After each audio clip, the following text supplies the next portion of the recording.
आप सभी को मेरा प्यार भरा नमस्कार। पेडल अप के इस यूट्यूब चैनल पर आप सभी का स्वागत है। उम्मीद करता हूँ कि आप सभी बढ़िया होंगे और आपकी तैयारी भी बहुत ही बेहतरीन चल रही होगी। आज की ये जो लेक्चर सीरीज़ है या आज का जो प्रैक्टिस सेशन है वो स्पेशली उन बच्चों के लिए है जो बहुत दिन से डिमांड कर रहे थे कि सर एनईपी की आप प्रैक्टिस सेशन वीडियो एक लाइए जिससे हमारा जो एनईपी का कॉन्सेप्ट है वो क्लियर हो जाए। तो आज का जो प्रैक्टिस सेशन है वो स्पेशली एनईपी को मेंशन करके बनाया गया है, जिसमें जितने भी क्वेश्चन होंगे वो आपके नेशनल एजुकेशन पॉलिसी 2020 के रिगार्डिंग होंगे, जिससे आपकी एक कॉन्सेप्ट बन सके उसके रिगार्डिंग कि एनईपी से किस किस तरीके के क्वेश्चन पूछे जा सकते हैं। तो इसके आगे भी कोशिश रहेगी कि एनईपी के रिगार्डिंग और भी प्रैक्टिस सेशन लाए जाएँ, जिससे आपकी एनईपी के रिगार्डिंग जितना अच्छा कॉन्सेप्ट बन सके उतना बेहतर है। क्योंकि ऐसा कोई एग्ज़ाम नहीं है जिसमें एनईपी का आपका क्वेश्चन पुट अप ना हुए हों, चाहे वो आपका सीटेट हो, चाहे अभी जो जिसकी आप प्रिपरेशन कर रहे हो वो आपका ईएमआरएस हो। इसके साथ ही ये पोर्शन आपका एनईपी का स्पेशली आपके जीके और जीएस वाले पोर्शन में भी या कभी कभी करंट वाले पोर्शन में भी पूछ लिया जाता है। तो इस बात का आपको ध्यान रखना है। तो बढ़ते हैं, समझते हैं कि एनईपी आखिर है क्या, क्या उससे क्वेश्चन किस प्रकार के बन सकते हैं।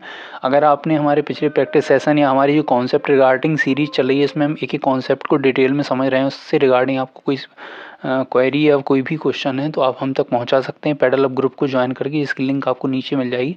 साथ ही साथ अगर आपको वैसे कुछ नोट्स चाहिए हैं तो वो हमें आपको इजीली पेडल अप के ऑफिशियल चैनल पर मिल जाएंगी, इसकी लिंक भी आपको नीचे दी गई है। तो बढ़ते हैं अपने पहले क्वेश्चन की ओर। तो आपको ये बताना है कि जो नई शिक्षा नीति का उद्देश्य क्या है, क्योंकि किसी भी पॉलिसी को समझने के लिए उसके आने का कोई ना कोई रीज़न होता है, तो उसको जानना बहुत ही इंपॉर्टेंट है। तो आपको ये बताना है the objective of the national education policy is, सभी को शिक्षा के समान अवसर प्रदान करना या समग्र शिक्षा प्रणाली को सुधारना या शिक्षा के साथ डिग्री का संबंध हटाना या आपको रोजगार के साथ शिक्षा को जोड़ना। तो जो नई शिक्षा नीति आई है आपकी 2020 में, जिसे हम नेशनल एजुकेशन पॉलिसी के नाम से जानते हैं, तो इसका मेन उद्देश्य क्या है? क्या सभी को शिक्षा के समान अवसर प्रदान करना है? तो ये इसका मेन ऑब्जेक्टिव नहीं है। हाँ, इसके कुछ हिस्सों में इसकी झलक देखने को मिलती है कि सभी को शिक्षा के समान अवसर प्रदान करना, ये इसका उद्देश्य हो सकता है, बट ये चीज़ आपको कहीं ना कहीं समावेशी शिक्षा में भी देखने को मिलती है। लेकिन तो इसका एनईपी का ये मेन उद्देश्य नहीं है। समग्र शिक्षा प्रणाली को सुधारना ये इसका मेन ऑब्जेक्टिव है, और इसके रिगार्डिंग इसमें कई सुधार किए गए हैं, आप जानते भी हैं। सुधार का आपका मेन रीज़न, आपका पूरा जो स्ट्रक्चर है वो 10+2 का वो भी बदल दिया गया था, ठीक है। और डिग्री के साथ संबंध हटाना भी इसका मेन ऑब्जेक्टिव नहीं है, और रोजगार के साथ जोड़ना भी इसका मेन ऑब्जेक्टिव नहीं है। तो आई होप आपको क्लियर हो गया होगा कि समग्र शिक्षा प्रणाली को सुधारना इसका मेन उद्देश्य था, और उस सुधार की प्रक्रिया में इसने क्या किया, इसका आपका 10+2 का जो सिस्टम चलता आ रहा था उसको चेंज करके एक नया सिस्टम लाया। अब आपको ये बताना है, अगर आप एग्जाम की प्रिपरेशन कर रहे हैं और आपका कॉन्सेप्ट क्लियर है, तो मैं उम्मीद करता हूँ ये क्वेश्चन आप जरूर बताएंगे कि जो एनईपी के तहत नया जो आपका सिस्टम लाया गया एजुकेशन का वो क्या है। क्योंकि ये वाला क्वेश्चन कई सारे एग्जाम्स में पूछा जा चुका है और कई सारे एग्जाम्स में रिपीट भी हुआ है, तो मैं आशा करता हूँ ये आपको जानकारी होगी। बाकी आप कमेंट बॉक्स में अपना आंसर हम तक जरूर पहुँचाएं। अगला क्वेश्चन कहता है कि शिक्षा नीति 2020 के अंतर्गत कितनी आयु वर्ग के तक के बच्चों को शिक्षा के अधिकार कानून 2009 के अंदर रखा गया है। तो आप जानते हैं आरटीई 2009 के तहत शिक्षा का एक कानून बना था, जिसमें बच्चों कुछ उम्र के बच्चों को शिक्षा के आपको अवसर उपलब्ध कराने ही हैं, है ना, उन्हें निःशुल्क शिक्षा देनी है। तो आपको ये बताना है नई शिक्षा नीति के अंतर्गत अब वो आयु जो वर्ग है वो कितना कर दिया गया है। क्या वो 4 से 18 है, 3 से 19 है, 3 से 18 है, या 4 से 19 है? तो जो आयु वर्ग है वो आपका 3 से 18 है। आपने पढ़ा है 6 से 14 वर्ष, बिल्कुल वो सही है आरटीई के अनुसार। लेकिन जो नई शिक्षा नीति के अनुसार जो 3 से 18 करीब किया गया है, वो कैसे किया गया है जरा इसको समझते हैं। इसको मेनली 4 कैटेगरीज में डिवाइड किया गया है। पहला आपका है फाउंडेशन, दूसरा आपका प्रिपरेटरी स्टेज, तीसरा है आपका मिडिल स्टेज, और चौथा आपका है सेकेंडरी स्टेज। जो फाउंडेशन स्टेज है उसमें 3 से आपको 8 साल तक का देखने को मिलेगा, ठीक है। प्रिपरेटरी स्टेज की माने तो 8 से आपको 11 का देखने को मिलेगा, मिडिल की माने तो 11 से आपको 14 का देखने को मिलेगा, ये ईयर में है सारे, है ना, और सेकेंडरी की माने तो 14 से 18 देखने को मिलेगा। अब आपको यहाँ ध्यान ये बात देनी है कि मैंने क्या किया है, मैंने यहाँ का 3 लिया है और आपका यहाँ का 18 लिया है, इसलिए आपकी जो उम्र बन गई है वो 3 से 18 वर्ष बन गई है ना, इस हिसाब से। अब जो 3 से फाउंडेशन स्टेज है 3 साल से 8 साल तक, इसमें आपकी मेनली आपको ये बात ध्यान रखनी है कि फाउंडेशन स्टेज की अगर हम बात करें तो इसको 2 हिस्सों में बांटा गया है, ठीक है। एक तो आपको होगा क्लास 1 एंड 2, ठीक है, और जो प्री स्कूल है उसमें आपको 3 हिस्से देखने को मिलेंगे, ठीक है। इस बात का आपको विशेष ध्यान रखना है। तो इसका जो सही आंसर होगा वो होगा आपका 3 से 18 वर्ष। बढ़ते हैं अगले क्वेश्चन की ओर कि शिक्षक की प्रमुख भूमिका होती है छात्रों को अप टू डेट ज्ञान प्रदान करने की, छात्रों को सटीक ज्ञान प्रदान करना, या ज्ञान प्राप्त करना और पुनर्गठित करने के लिए छात्रों की सहायता करना, या छात्र को लंबे समय तक याद रखने के लिए ज्ञान देने में सहायता करना। तो देखो रटवाना शिक्षक का काम नहीं है, ठीक है। सटीक ज्ञान मतलब उसे हमें कहीं ना कहीं विकिपीडिया थोड़ी बनाना है एक बच्चे को, तो वो भी नहीं है। छात्रों को ज्ञान के प्रति अप टू डेट रखना, हो सकता है कुछ बच्चे इसका आंसर ये लगा रहे हो, लेकिन मेनली आपने एक वर्ड सुना है कि टीचर इज़ अ फैसिलिटेटर के तौर पे होता है उसका रोल। तो उसका उस हिसाब से अगर इसका सटीक उत्तर देखें तो आपका C is the right answer of this question. क्योंकि टीचर का क्या है, एक सुविधा करता है, एक सहायता कर्ता के रूप में उसकी भूमिका है, जो छात्रों को ज्ञान निर्माण के लिए कहीं ना कहीं प्रेरित करेगा, है ना। तो उसका ये काम है कि कहीं ना कहीं बस वो छात्र को एक सहायता प्रदान कर दे कि छात्र अपने ज्ञान का निर्माण स्वयं कर ले। इस हिसाब से जो आंसर होगा वो C will be the right answer of this question. बढ़ते हैं अगले क्वेश्चन की ओर कि राष्ट्रीय शिक्षा नीति 2020 के लिए प्रावधान है 10वीं कक्षा तक शिक्षा के माध्यम के रूप में मातृभाषा, स्कूली शिक्षा के प्रारंभिक वर्षों से लेकर 10वीं कक्षा तक शिक्षा के माध्यम के रूप में अंग्रेजी भाषा, सीखने का माध्यम राज्य एवं माता पिता का विवेक होना चाहिए, कम से कम 7वीं, यहाँ ये 7वीं गलत है, यहाँ 8वीं आप डाल लीजिएगा, कम से कम 8वीं कक्षा तक शिक्षा के माध्यम के रूप को मातृभाषा व घरेलू भाषा बनाना। तो हम सभी जानते हैं कि जो नई एनईपी आई है हमारी 2020, उसके अनुसार ये कहा गया, वैसे इस पर बात बहुत पहले की है, आपका जब कुठारी आयोग और कई सारे आयोग आए तो उन सभी ने इस बारे में बात करी है, लेकिन जो चीज़ मेन हमारे सामने एक कानून के तौर पे या सभी सर्कुलर पाठ्यक्रम के तौर पे सामने आई है, वो ये है कि आपको कम से कम 8वीं कक्षा तक मातृभाषा और घरेलू भाषा, मतलब जो आपकी लोकल लैंग्वेज है या जो मदर टंग है, उसमें शिक्षा का प्रावधान रखा गया है, ठीक है। तो इस हिसाब से जो चौथा वाला है वो हमारा सही आंसर हो जाता है। बढ़ते हैं अगले क्वेश्चन की ओर कि राष्ट्रीय शिक्षा नीति 2020 के अनुसार मूल्यांकन का उद्देश्य किसके बारे में जानकारी प्रदान करना है। कक्षा के अंदर और बाहर छात्रों का समर्थन कैसे किया जाए, या अपने सहपाठियों के साथ छात्रों के प्रदर्शन की तुलना। तो तुलना वर्ड से ये थोड़ा सा नेगेटिव साउंड हो जाता है, तो कट जाएगा। छात्र सीखने में अंतराल और कमियां उनकी विफलता को सटीक रूप से पहचानती हैं, या छात्र को याद करने की क्षमता भी कट जाएगा। अब इस आपको फर्स्ट या थर्ड में हो सकता है कन्फ्यूजन लगे। अब समझते हैं पहले थर्ड वाला, छात्र सीखने के अंतराल और कमियां उसकी विफलता को सटीक रूप से पहचानती हैं। कहीं ना कहीं हम छात्र की कमियों के रूप में बहुत ज़्यादा या उसकी फेलियर के ऊपर बहुत ज़्यादा फोकस कर रहे हैं। तो नई एनईपी के तहत ये हमारा मेन उद्देश्य या हमारे मूल्यांकन या ये उद्देश्य नहीं है, तो इस हिसाब से ये कट जाएगा। अब जो सही आंसर है वो आपका पहला वाला। क्यों? क्योंकि हमें जो छात्र का मूल्यांकन करना है वो कक्षा के अंदर प्लस बाहर दोनों तरीके से करना है। कॉम्प्रीहेंसिव वे में हमें उसका इवोल्यूशन करना है। मूल्यांकन हम एकदम समग्र रूप में उसका करेंगे, ठीक है, जो भी आकलन करेंगे। तो इस हिसाब से जो हमारा सही आंसर होगा वो होगा ए। बढ़ते हैं अगले क्वेश्चन की ओर कि राष्ट्रीय शिक्षा नीति 2020 के अनुसार विद्यालयी शिक्षा के बुनियादी स्तर में शामिल है। अब आपको ये बताना है बुनियादी स्तर का यहाँ मतलब है फाउंडेशन स्टेज से। तो अभी ये चीज़ मैंने आपको डिस्क्राइब की है कि बुनियादी स्तर फाउंडेशन स्टेज में क्या होगा। प्री स्कूल क्लास 1-2 होगी, प्री स्कूल आपकी 1 से 5 तक होगी, या प्राथमिक विद्यालय 1 से 5 तक होगा, या पूर्व प्री स्कूल आपका 3 वर्ष होगा। सही आंसर है वो है आपका फर्स्ट वाला कि आपका प्री स्कूल आएगा 3, प्री स्कूल की 3 साल तक आपका, और उसके बाद आएगा क्लास 1 एंड क्लास 2, ठीक है, ये बात आपको ध्यान रखनी है। बढ़ते अगले क्वेश्चन की ओर कि which of the following statement is not correct in the contest of holistic या 360 degree multi dimensional report proposed for the assessment of student in national education policy 2020।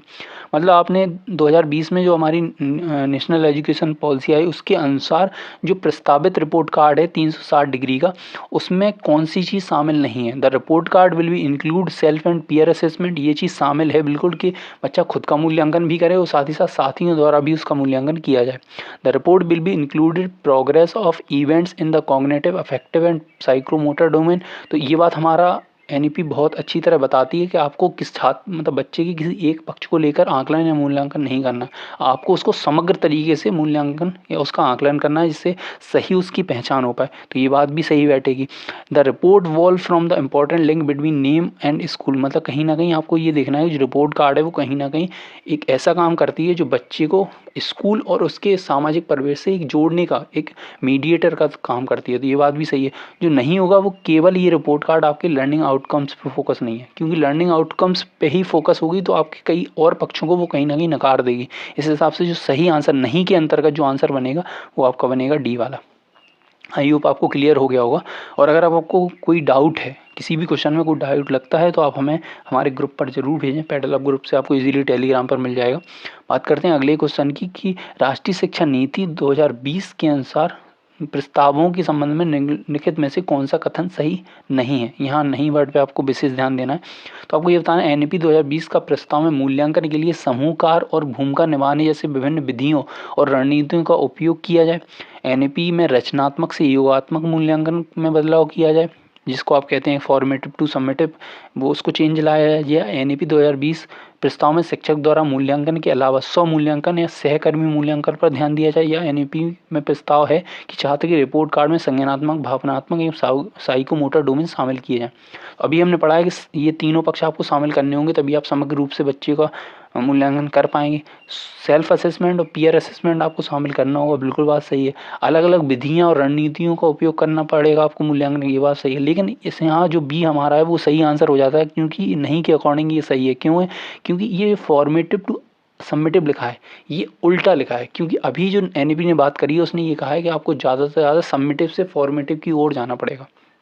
ठीक है, सबमिटिव का अगर मैं इनका बीच का डिफरेंस की अगर हम बात करें, तो यहाँ फॉर्मेटिव और सबमिटिव की अगर बात करें, तो आपका जो जब आप लर्निंग करते हैं सीखने के दौरान, मतलब सीखने के दौरान आपका साथ ही साथ जो मूल्यांकन होता जा रहा है उसे आप कहेंगे फॉर्मेटिव। ठीक है, और अंत में मतलब आपका सत्र के अंत में आखिरी में जो परीक्षा ली जाती थी अभी तक, उसको अगर आप एक वर्ड में कहें तो वो है आपका समेटिव असेसमेंट। आई होप आपको क्लियर हो गया होगा। तो इस हिसाब से जो आंसर बनेगा वो बनेगा बी वाला। बढ़ते हैं अगले क्वेश्चन की ओर। राष्ट्रीय शिक्षा नीति के अनुसार आकलन के क्या उद्देश्य हैं? सीखने के स्तर को सुनिश्चित करने के लिए विद्यार्थियों में तनाव उत्पन्न करना बिल्कुल नहीं है, ये बात अपने आप में गलत हो जाती है। ठीक है, अध्यापन अधिगम क्रियाओं को दोहराना, ठीक है, अधिगम और विकास को अनुकूलित बनाना, या कक्षा के अंदर और बाहर विद्यार्थियों को समर्थन करना। बाकी जो तीन है वो अपने आप में सही है, केवल हमारा एक ही ऊपर का कटता है, तो एक हिसाब से आपका ये कट जाएगा, ये कट जाएगा एंड डी कट जाएगा। तो सही आंसर होगा आपका ए वाला। A will be the right answer of this question. बढ़ते हैं अगले क्वेश्चन की ओर कि दक्षता आधारित भाषा आकलन का उद्देश्य क्या है? शिक्षार्थियों को सटीकता के दृष्टिकोण से भाषा पर अधिकार शिक्षार्थियों द्वारा प्राप्त करने का योग्य बनाना, शिक्षार्थियों या बच्चों को सामाजिक और पेशेवर स्थितियों में भाषा का इस्तेमाल करने के योग्य बनाना, या उच्च स्तरीय कक्षाओं में अधिक अंक लाना। तो ये बात अपने आप में कट जाएगी, अंकों पे या मार्क्स पे हमें फोकस नहीं करना है। कंठस्थ वो चीज़ रटवाना, ये भी हमारा मोटिव नहीं है। अब बात करते हैं पहले और दूसरे में। तो मेन जो किसी भी दक्षता का उद्देश्य होता है या उसका आकलन करने का ये उद्देश्य होता है कि जो चीज़ हमें पढ़ाई जा रही है या जो चीज़ हम पढ़ रहे हैं उसके अंत में अगर वो चीज़ हम अपने दैनिक जीवन में या जो भी परिस्थितियाँ हमारे सामने आती हैं उनमें अगर हम उनका उपयोग कर लेते हैं, तो हमारा वो पढ़ना या वो चीज़ सीखना सफल हुआ। मेन मूल्यांकन का या आकलन का यही मेन उद्देश्य होता है। इस हिसाब से आपका जो बी है सही उत्तर होगा। तो B is the right answer of this question. बढ़ते हैं अगले क्वेश्चन की। सीखने के प्रतिफल, आपको ये बताना है सीखने के क्या प्रतिफल है। भाई दक्षता यानी शिक्षार्थी द्वारा किसी पाठ्यक्रम के अंत में प्राप्त कर लेना या प्रदर्शित करना चाहिए। भाषा शिक्षण के उद्देश्य हैं जो भाषा पाठ्यक्रम और पाठ्यक्रम में वर्णित हैं। अध्ययन के दौरान शिक्षार्थियों के संप्रेषण का कौशल पर आधारित है, या वे प्रक्रियाएं जिनके द्वारा शिक्षार्थी से प्रदर्शन की अपेक्षा की जाती है। तो सीखने के उद्देश्य या प्रतिफल की बात करें तो सीखने में केवल आपकी भाषा नहीं आती है, वो भाषा नहीं आती है केवल, तो उसमें संप्रेषण ही केवल आपका एक पक्ष नहीं होगा प्रतिफल के तौर पे। इस हिसाब का आपका बी और सी कट जाता है। वे प्रतिफल जिनके द्वारा शिक्षार्थी के प्रदर्शन की उपेक्षा, तो केवल प्रदर्शन की उपेक्षा करना आपका सीखने के प्रतिफल के तौर पे सामने नहीं आएगा। सीखने का प्रतिफल ये होगा कि आपने जो भी चीज़ सीखी है अंत में आप उसको किस तरीके से उपयोग में लाते हैं। अभी मैंने बात करी जो भी आप कॉन्सेप्ट को सीख रहे हैं, अगर आपको दैनिक अपने जीवन में उसे उपयोग कर पाते हैं तभी वो सीखने के प्रतिफल के तौर पे गिना जाएगा, अन्यथा वो आपका जो सीखना है वो व्यर्थ है। तो इस हिसाब से जो आंसर बनेगा वो बनेगा ए। आई होप आपको क्लियर हो गया होगा। बढ़ते हैं अगले क्वेश्चन की ओर कि एनईपी 2020 के उद्देश्यों की समीक्षा में क्या कहना सही होगा। नंबर 1, बच्चों के द्वारा कितना सीखा गया इस पर बल देना चाहिए, शिक्षकों के द्वारा बच्चों को कितना सिखाया गया इस पर बल देना चाहिए। इससे पहले मैं एक बात जरूर कहूँगा कि आपने अगर एनईपी पढ़ी है तो अभी की एनईपी पे एक विशिष्ट तौर पर एक चीज़ पर फोकस दिया जा रहा है कि पहले किया जाता कि बच्चों को ज्ञान दिया जाए। एक मिनट, पहले जो कहा जाता था तो ज्ञान, इस पर फोकस था ज्ञान दिया जाए। अब जिस बात पे फोकस किया जा रहा है वो ज्ञान का निर्माण किया जाए, ज्ञान का निर्माण किया जाए। और जो ज्ञान का निर्माण होगा वो किस किया जाए, तो किसके द्वारा होगा, वो बच्चे के द्वारा होगा। तो ये जो आप परिवर्तन देख रहे हैं कि ज्ञान को देना और ज्ञान का निर्माण करना, ये बच्चे को कहीं न कहीं बहुत अच्छी तरीके से एक्टिव रूप में आपके सामने लाता है। तो इसी को अगर ध्यान में रखा जाए तो आपका पहला बिल्कुल सही होगा, जिसमें कहा है बच्चे ने कितना सीखा, आप प्रतिफल पर गौर दे रहे हैं। कितना आपने दिया वो मैटर नहीं करता, आप हो सकता है बहुत ज़्यादा दे दें, क्योंकि एज़ अ टीचर आप तो बहुत ज़्यादा चीज़ों की जानकारी रखते हैं, लेकिन बच्चा कितना ग्रास्प कर रहा है उन चीज़ों का, कितना अच्छे से उपयोग कर रहा है, वो चीज़ मैटर करती है। तो उसके लिए ये सेकंड आपका कट जाएगा, और सेकंड अगर कट जाता है तो पहला कट गया आपका, सी कट गया एंड डी कट गया। सही आंसर है ए वन, आपका बिल्कुल ठीक है और आपका सेकंड गलत है। तो इस हिसाब से आपका बी जो है वो सही आंसर होगा। आई होप आपको इतने क्वेश्चनों से एक आइडिया लग गया होगा कि एनईपी में किस तरीके के क्वेश्चन पूछे जा सकते हैं, अगर उनको एक कॉमन सेंस के थ्रू अगर किस तरीके से सॉल्व भी किया जा सकता है। बाकी कोशिश ये रहेगी आपकी न्यू एजुकेशन पॉलिसी या नेशनल एजुकेशन पॉलिसी 2020 के तहत जितने और क्वेश्चन बेहतरीन हो सकते हैं आपके लिए लाए जाएँ, जिससे आपका मेन कॉन्सेप्ट अच्छा बिल्डअप हो। और अगर आपको और एन के रिगार्डिंग और क्वेश्चनों की प्रैक्टिस करनी है तो ये कुछ सीरीज हैं में हमने एन के रिगार्डिंग या NCF हो गया या RT 2009 हो गया, जो भी आपकी पॉलिसीज़ हैं उनके रिगार्डिंग कई सारे क्वेश्चनों की प्रैक्टिस कराई हुई है, आप वो ज़रूर देखिए। साथ ही साथ आपको मैराथॉन्स भी मिल जाएंगी कई सारी, वो आप देख सकते हैं। बाकी मेन ये मोटिव नहीं है हमारा कि यही क्वेश्चन आपके एग्जाम्स में फंस जाएँ, है ना, क्योंकि वो कोई नहीं जानता कि किस तरीके का एग्जामिनर आपके क्वेश्चन रखेगा। मेन मोटिव ये होता है कि आपका कॉन्सेप्ट अच्छे से डेवलप हो जाए, जिससे आपके सामने किसी भी तरीके का अगर क्वेश्चन सामने आए तो आप उस स्थिति में हो कि उस क्वेश्चन को आप अटेम्प्ट कर पाएँ। ठीक है, आई होप आपको ये चीज़ अच्छे से अगर समझ में आ गई होगी, तो आपको कॉन्सेप्ट की बारियों की समझ अच्छे से डेवलप होगी। तो मिलते हैं अगली अपनी लेक्चर सीरीज़ के साथ, तब तक की अपना ध्यान रहिए, मस्त रहिए, व्यस्त रहिए। Till then take care and bye bye.